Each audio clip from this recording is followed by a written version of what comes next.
3 jaman 70 80-an 90-an. Halo. Wala. Balik lagi ya.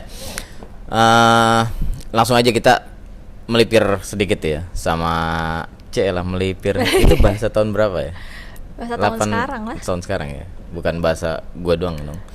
Kita melipir sedikit nih ke gesekan-gesekan minggu lalu. Pernah kita ngomong masalah di interview tuh ya, masalah episode lalu ya, masalah kayak kedewasaan sama skill. Nah sekarang ada satu lagi nih yang saya mau coba kita sharing-sharing ya, dari Anda yang paling muda, Anda yang sedikit di atas saya. Sharing-sharing masalah ada satu kiat sukses ya. Takut gue bilang kurang ajar ntar gue. Ada kiat sukses ya. Kiat sukses ada di mana ada satu karakter yang sering orang bicara tuh, entah pimpinan, entah siapapun di sekitar kita, kolega-kolega kita. Dan juga dicari pada saat interview. Dan juga dicari pas saat interview. Open minded. Nah, orang yang open minded. Iya, open minded gitu. Mungkin kalau kayak di artiin ke bahasa Indonesia sih semudah itu ya, kayak pikiran yang terbuka, orang yang terbuka pikirannya gitu loh. Tapi kalau dicermati atau mungkin didiskusikan sedikit, apaan sih itu sebenarnya open minded? Siapa kira-kira? Ini yang tertua dulu. Open minded, open artinya buka pikiran. ya terbuka lah ya. Yeah. Terbuka, open minded itu terbuka dengan hal-hal yang baru, terbuka dengan hal-hal yang berbeda. Karena bukan berarti yang selama ini kita jalanin itu salah, tetapi karena ada terus perubahan kan. Ya, dulu nggak ada pandemi, terus ada pandemi, terus sekarang udah nggak ada pandemi, ya.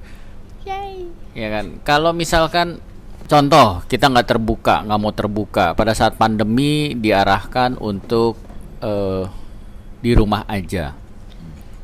Maksudnya pikirannya nggak terbuka Ya. gitu ya. Terus ada yang tidak bisa terima dengan berbagai macam alasan kesehatan lah, bahwa kan kita makhluk sosial harus selalu berhubungan. Kita nggak mungkin, kita tidak didesain untuk tinggal di dalam rumah seterusnya gitu loh ya sama kan. dunia luar. Jadi memang apa yang diangkat itu betul, cuman kan melihat situasi dan kondisi, kenapa ada arahan seperti itu kan ada tujuannya. Ada alasannya, ya, ada sebabnya, ada langkah-langkah yang harus diambil untuk menekan, untuk mengurangi penularan, kira-kira seperti itu, ya kan? Salah ya gue ngomong? Menular sih. Iya, penularan kan? Penularan kayak bakteri banget. Iya, maksudnya COVID itu kan memang menular. Ini kita lagi ngomongin pandemi kan?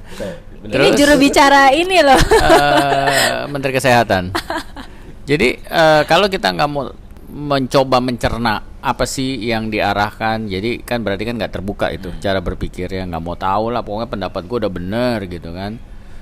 Ya di situ akhirnya apa ya, jadi konflik, jadi keributan, ya kan. Dan ada orang pertentangan gitu. Dan ya. yang paling penting yang harus dicatat dampaknya itu loh. Dampak terhadap orang yang tidak open minded itu, orang males ngobrol sama dia, diskusi sama dia, kerja sama dia, karena kadang-kadang kita ada ide baru pasti ditolak. Dikit-dikit pasti ditolak.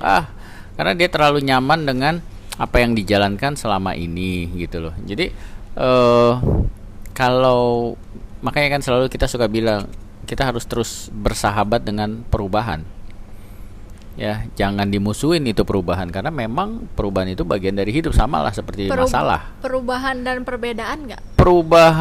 Perbedaan akan selalu ada, perubahan akan selalu ada. Ya kan, cara pendekatan kita ke generasi A sama ke generasi B juga berbeda. Nah, kalau dia bilang enggak, pokoknya cara gue dalam mendidik adalah seperti ini. Cara waktu saya pertama kali ngajar di salah satu universitas tahun 2010 sama sekarang pendekatannya sangat beda. Cara saya ngasih tugasnya juga berbeda gitu loh. Ya, jadi open minded di sini akan sangat bermanfaat sih ya buat kita yang menjalani. Ya sekarang kayak dulu kan pernah tuh ada konflik ketika tiba-tiba online masuk. Ya kan? Ojek online, ya kan? Ya. Yang sistem yang lama para pelakunya ada di beberapa tempat yang menolak. Ya, betul. Ya, hanya masalah waktu, sekarang pindah semua ke situ. Menerima, dan itu menjadi satu kebutuhan sekarang. Ya, itu kan open minded contoh. Malah makin ngebantu mereka juga. Betul, gitu kan. Dan itu tidak bisa dihindarin gitu loh. Tinggal kita mau meresponnya bagaimana. Kalau kita lawan, ya. Jadi sekali lagi gini, maksudnya bukannya dengan tutup mata kita terima segalanya, ya cuman open minded di sini kan lebih coba kita cerna dulu deh, daripada langsung diberikan respon setuju apa enggak gitu loh kan. Open minded itu bukan berarti kita harus setuju ya. Nah ini juga harus dicatat.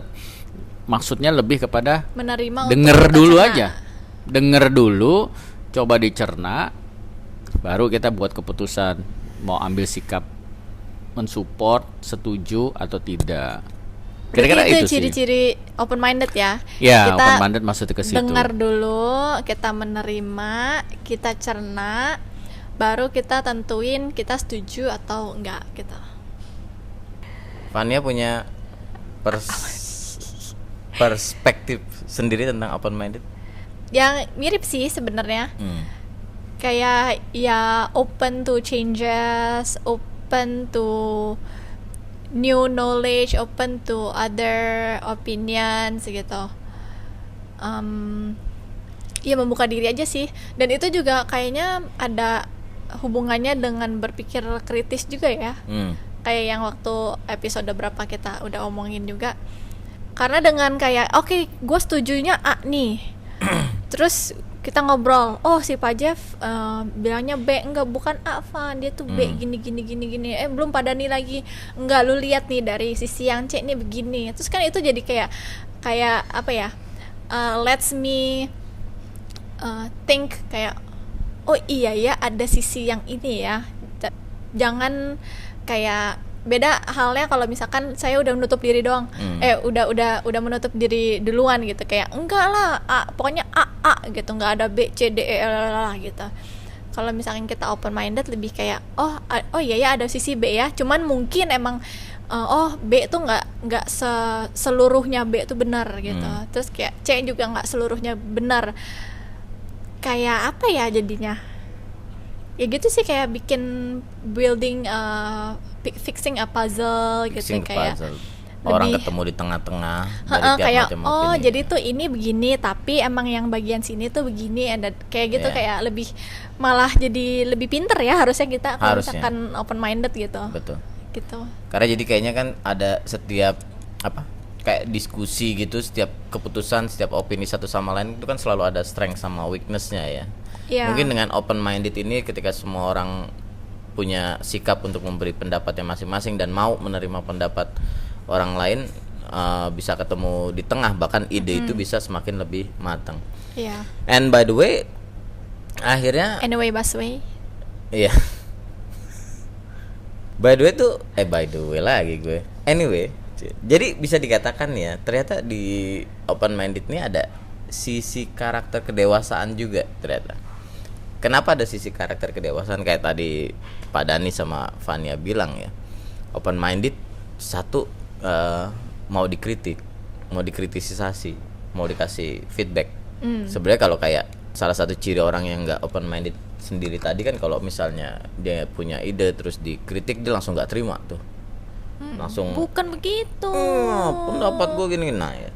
Jadi di sini kan kelihatan kalau ada fungsi kedewasaan juga di dalam open minded.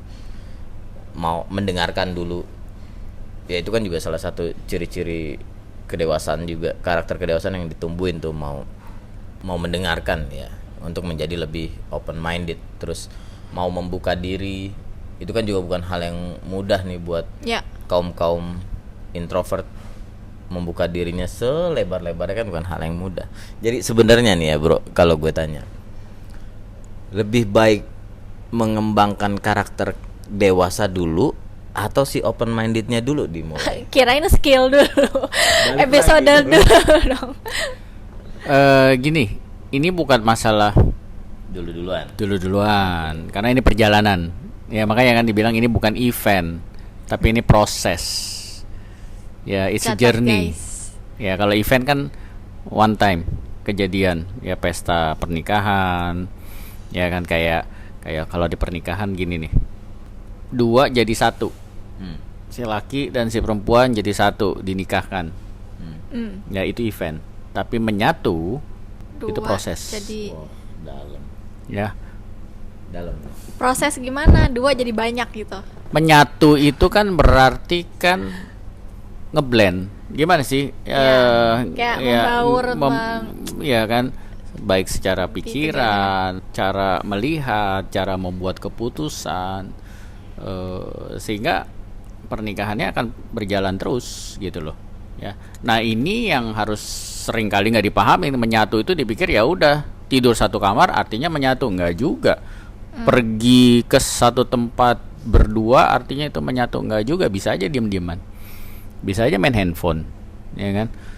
Nah makanya itu menyatu itu kan berarti kan sebuah proses yang panjang, dari tahun pertama pernikahan sampai dipisahkan sama umur gitu kan. Makanya yang kayak gini ini harus dipahami bahwa ada event, ada journey. Nah sama kedewasaan itu juga proses perjalanan hidup. Sampai kapan? Sampai kamu meninggal. Sampai kita, bukan kamu, kita meninggal. Disitulah berhenti. Ya, skills akan terus juga dipelajari, walaupun mungkin nanti skillsnya berbeda. Ya mungkin waktu kita baru mulai karir, skillsnya ya kalau misalkan di dunia hotel misalkan dia kerja di front office, ya skills yang dia pelajarin, yang diasah berbeda. Yang di housekeeping beda, yang di restoran beda, di kitchen beda. Ya begitu dia semakin naik, skillsnya udah beda lagi. Gimana dia harus solving problems. Kalau sebagai pemimpin kan harus solving problems gitu loh. Ada masalah di bawah, anak-anaknya akan datang ke atasannya kan. Ya jadi skills akan terus berjalan, kedewasaan juga akan terus berjalan. Nah kalau kita ngomongin open minded, ini kan salah satu karakter. Kita mau jadi orang yang open minded apa enggak, itu karakter. Ya. Dan kedewasaan itu kan nempel terus, yang tadi saya bilang. Ya jadi nggak ada dulu-duluan. Ya ini proses seumur hidup yang harus terus dijalanin. Skills ya terus, tapi kan mungkin skillsnya udah beda-beda. Dulu kan saya harus skills yang harus saya pelajari adalah gimana cara taking order dengan efisien, dengan cepat, dengan tepat gitu kan. Tapi berjalannya waktu kan udah nggak perlu lagi itu dipelajarin. Mungkin lebih terus akhirnya begitu naik posisinya handling komplain, skills handling komplain itu gimana sih gitu kan. Nah jadi skills akan terus dipelajari walaupun beda-beda. Tetapi ya kedewasaan ya gitu. Semakin tinggi kan tantangan kita kan, ego kita juga semakin naik. Yep. Merasa udah paling benar, udah merasa paling tahu, ya kan. Makanya kita harus terus merendahkan hati. Ya. Kalau orang rendah hati kan yang sadar bahwa masih ada banyak hal yang harus kita pelajari. Ada orang lain yang lebih tahu, ada orang lain yang lebih pinter, yang lebih ngerti. Itu kan rendah hati gitu loh. Nggak merasa udah paling tahu segalanya gitu loh. Ya tapi jawabannya ya itu proses bareng aja. Makanya kalau dalam aktivitas dalam 1 minggu, jangan sampai tidak ada waktu yang kita alokasikan untuk self development. Kadang-kadang orang yang kecebur dengan kesibukan kerja, begitu ada waktu luang dipakai buat tidur.